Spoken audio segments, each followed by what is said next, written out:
video me no akora mpo esa we do mpo na we release video no wa anwena hu se akora ka ho yenye sa ti ne bako Oteele de wajimi di bako do tele video cinema wonu nyansa we jimi fo entu akora sa wo wa anwena ko achi o se pe for me sa zani for release video 799 dabi o yemi me try 755 se mo wa Poleeno makwa research na mehu se app bia e friend PESA PESA our Play Store and I say iOS so o download ya o de send this car free na app no me compare yen mehu se rate no eso chen all the other apps also betimi a compare o Canada US UK and I say Europe download the PESA nefa send this car e come abusuafo na kai say obe use promo code Poleeno POLEENO now the sign up so send me £50 or better or £10 on pay we na opede now they send this car and you send me a woman say within minutes na a drew abusia for enchain so supporting monthly so we building project so o boa will be emergency ni nyina no use PESA na e be support o kama na we so no ade ba akwa mepe wo ho ne say wutimi keep we sika na in pounds wutimi keep in dollars wutimi keep in euros e wo app no so into download ba eba Poleeno Multimedia say afi na hwe ya na wa subscribe say na the tuma unsa ebetimi akan street ade achi ene maba me nana ho semne ni ba bedi ankomo kakra wo ye CD a me pacho me nana no ti maba me pese me nana ihira me anopai ana pacho unhira me anopai katachi ye men kasa bebe bani abre Poleeno ho ye pacho no ho ye pa o yiko ha o wa Wata traka mu ye video dodo. Ade. Wan traka man wati chochompo abi. Wike hono woni nkata na. Nasa program baby na try video. Onye ni to ateka mu dabi. Oh Poleeno yukrasi ni. O ade yukrasi. Banya hwe. Ghana for ye eyamambo ye fu. Ade ana. Enche bia on say ye be movie kese o Ghana ya tun din a journey to Africa. Na ye preparation area wakame the big project na ye be ye na nyame adoma next month no tina o see ye movie EP na the magana for back to back no ni jansa na ye da koshia kese no and so me ye no so say da bi ntimi nya na track keke EP de hu ya say we the stars akese gusu na so ya kono ama invite stars akese Gadewood akasefo a inyina ewo mu say djuma na be kona nim ebi aba ebi so nyama wo man na e bela sama onyamai ana wezingizi so nyere enyamai na yegusu twa adwuma no sepe Ghana adwuma e trend a eje movie EP ene journey to Africa eneko anche bia na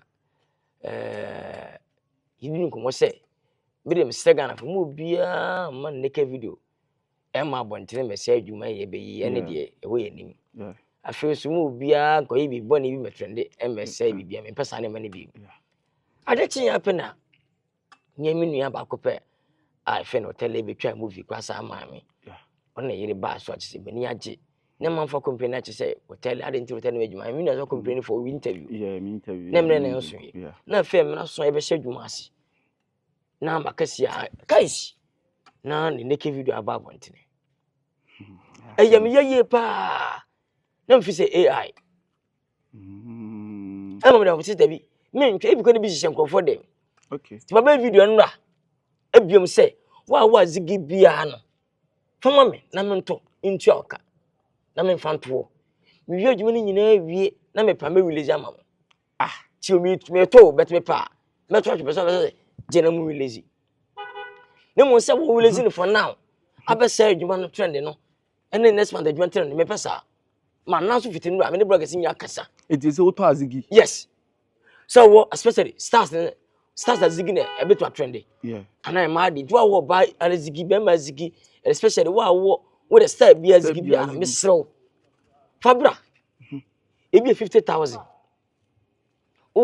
style be zigi 50,000 yes and I double money small people azigi 80,000 80 million I didn't so much there what be ma wi da sin petit zigi aba wonti mu bi da okay mu akura yi bi akura so mu nya nkura sempen fo say na mu mazigi aba bi mu bi da eno so 80,000 akonfo de so 40,000 aso for de 1.5 billion am maka we nyina gu se Ghana ni bia na je obesai adwuma no trend na kono maka 21 release Oteele sabi neka video no mesra maka je no a jai we fa bre me na mento e ma sika e release zamre me tampa me release me so no pa ya o ni video asa ba betu video mienu mu akora mpo esa wuti wura mpo na o release video no wa anwena hu se akora ka ho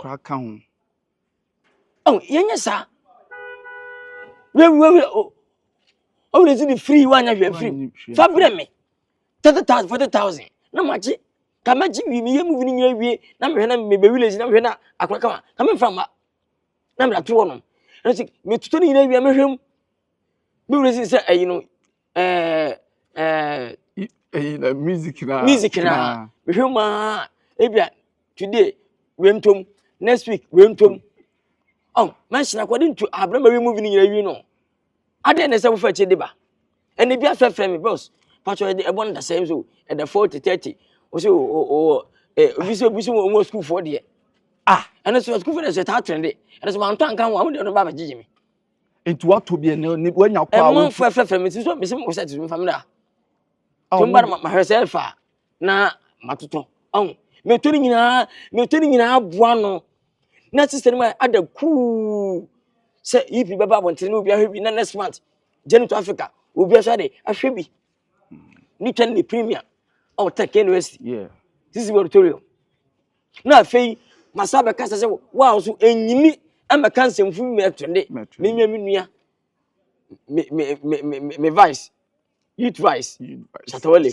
mesrelo mo man fa no nyi we mu kra mo so la ama ka bi me twende mfra mesrelo mo nyina nyai na sister mu Ghana na di ko se metwa yipi ya wie na ye ha ba YouTube vision party wo YouTube subscribe ye wie next month we tuje to Africa and the premier ni mo dadi ya fi ba wie no na me makohwe so nya 1000 videos a je wo se e kwa ban se aban for de ka wa mehwe na me mo share meeting no mo ahwe mo ho wo pese mra pese ba je o me fanya timo ne ke se mi jeja gu ma 20 mi jeja gu there's all the measures beton okay ma fro fanyini menya wa yibi ni ehia na wahwe enshada ha adwene bia de ya na da jiwudi be ha adwene pa de ya na ebizu ho mpese ba no mu ju obu o pese ba yeah onso ba ko ne ke video ba bonta na manfo hwe chi kwa se so bia pese o ba be bidi onsa na artist ti ba ko Oteele de wajimi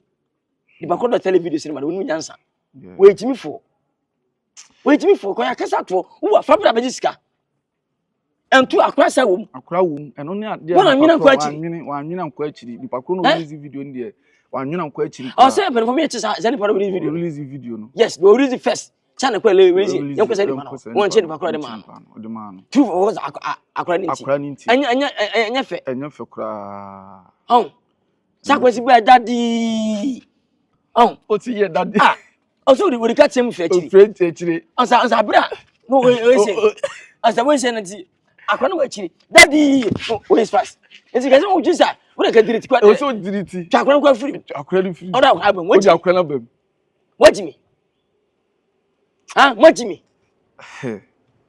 mun nyine ka ye bon mun nyine ka ye bon ye twesi ya boka se wo bu wona ke video fa bra fa zigiri ba hen tonto aka wajimi we di free when is free papa se dia si e ka mabo yipu unu ka mabo mahu yipu e ka mabo mahu pa next month when every say my me bodam mpo mahu papa mun kwa sane mana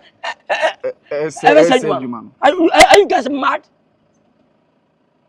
papa se dia atu nua dia ba so na be kan kire ko ko fufuro sa o Oteele dia ko fufuro na bia o bodogi on famla na mi ntwa da ka o nya fufuro ha mo sa afla lo na mi ntwa mo fa me ka ho okay anya sa unia no me hu say sa ayini sie me hu say wa betwa to no start say if I die today I die for Christ today na we kan kire what for Christ say ayi afi na superstar so baba Matthew 10,000 799 Debbie, you mean first 755 some more. Wow.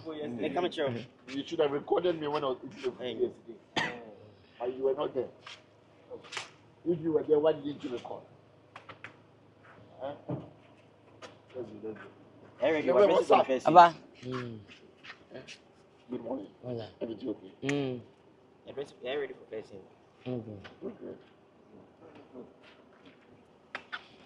Oh.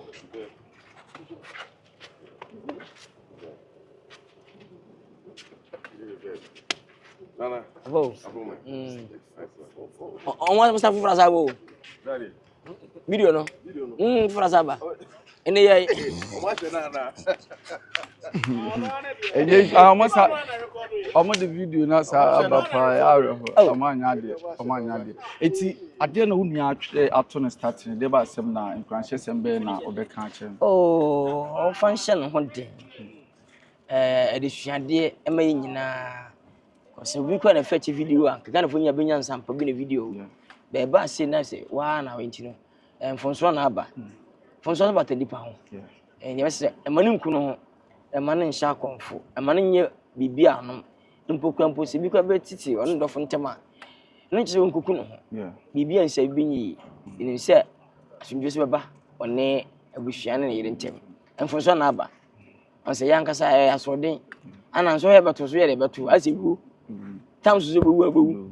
Obi tak se dem so mpie ebe ewu no abontra ba she dem sa so mpie abontra. Sika ya wo fa de aba timi akwa kuhia. Tino mfonso bata nipa ho tino tino onyaye mane nku no ho. Na won fa yi nua ka eri ne nye nya wo chechire. Na won hwe ka eri eba ye no. Manfo hye ni nkwan, ntie so hye ni nkwan. Ko we stars de. Ono so media person obi hye ni nkwan say emane nku no won fa ka eri ne nya mfato ho ma no se ka enku no ho. Mo gusu ti ase ne otimi ebo live band. Obto the obo raba nyina no bu akiri. Mam no fo ni nyina kwa ha no. Onsa wanku no ho nti no. On fa hye no nkwan. Na ongu se yebesi biaye nyame asem yebesi biaye bi so mu nyina nkwan ka o hye den se wantimi enku no na still na wo nachi se na no ekọ 1999 otulum banyusi ya obi wa akiri mam no fo yitumanu onsa enti abeka ho abeka se mam no fo na se obi ka man ne bufu esa betam be dia wonu tele so mo man ha no obi hye no yesi mpa man ha papa utufo enu anso mahu se ukushia ye legend ba ko ai friend Majid Michel ono na adi be replace Van Veka na adwuma na nko be ye no wantimi anye no na wo se maka se e fe na adwuma bia na se o disappoint me me fa de do so che no wona ne nyepe sana metie nti sana tinti no atisi bia o disappoint me me fa de big sin wala se bia wutu kwai kudwuma nya kwan de wo ho ene bi to ka ko fu kwampa wo kra wo so che no no ma ne mum se bia o decide se wonye o memma de wo so che wo aba be ye na ato no akode dem wo basre wano so tirimu de obua sisi de se ne achew pa no kra ba kra na sisi no menye sure se you know janitor sende nyanye ne investment okay nyanye eno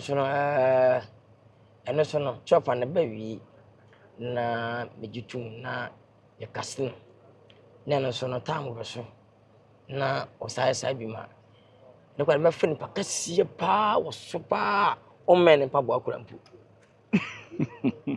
ya so ni nyina mu no me me twa apology keke osa the love e panase me do no osa na kwa the movie yipi nya se no movie yipi de wo ya ohia different artists na ma na akọ no se nipa na e ma me sini atode nse ne be ya akọ kwa abom won kwantu nya nyunu sa so future we tira ha enyomtofo na abom no we wo so na ma na ya akọ no osa yes. When was the last time I won Majid Michel ache be 10 years ago ache mpemu be friend could this be love and when na guru sofo na me so security get my good the be shira ready no so ma Majid ne na ma that's could this be love and na what come me ba obusam say open location say go straight pass here and pass here and go straight could this be love any then expecting free one your brother Majid ho abla mo be ye EP Oh, EP na when your expectation be a Ghanaian movie na ya ko the first standard. Se Ghana for ehwe, omo nu ko so age. Omo ko so support Ghanaian movie, mu sampa Ghana movie no. Se no maje Nigeria for the atumo Ghana ha no. If so say you papa say Nigeria for the na no musa no so mu jitum. Omo ji Ghana movie kwantuma. I'll force them to accept Vision Empire production etumatum. Onsa tina me so menye tra menye ne man tra. Me ya me quality me standard where the album na 20 movies. Imagine kai boy. The year album no. To be a Nigerian movie ya ko Vision Empire TV here. Where movie no locations, costumes and props ne manama na store na musampa. The time will come. Ghana for a Ghana movie and a Vision Empire movie production at 200%. 100%. To me friend agro. To show you say your papa here dey yoko. Eba just YouTube, maybe I could DSTV. Remember kan ya juma nko fa mpanifo say e maka ma. Ma wo say why you secret so about it. I love juma me wo de ma Ghanaian movie industry. Ti how say me invest ewu na ehye nyina nkran na esa pagya me koso. Wo say mo so Uboka o. Adwuma wa adwuma pa bia na ka na wo company wo ye ne big e ka na wo ye big and de kaba adwuma wo ya ma nipa beje tu de wa maka wo na nya fa bera kama what I say ko start so home adwuma start so na nkofo be ho so ya adwuma no mo ho start so be wi ana so na sa ne fe no sa ja tu mo start so ko anya fe start mo na ni timije anza adwuma mu bi na banda mo komando mo so we na nya fe ese ne nya police komando yeah almost say hia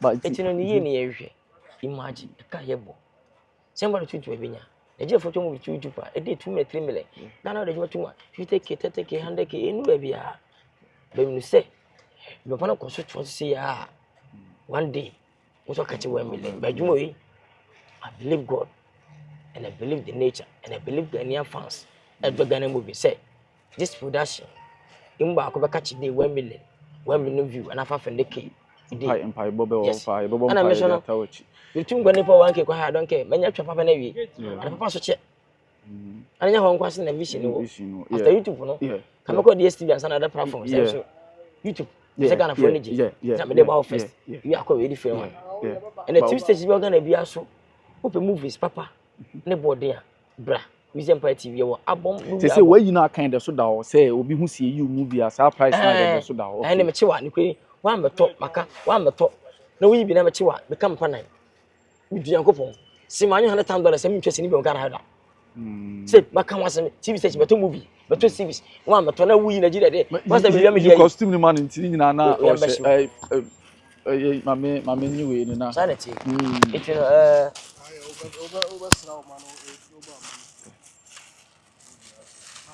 and my baby see ewo me yi ni Ase you feel hot do say akaphobia bo mo bomb pint am be 10 no ma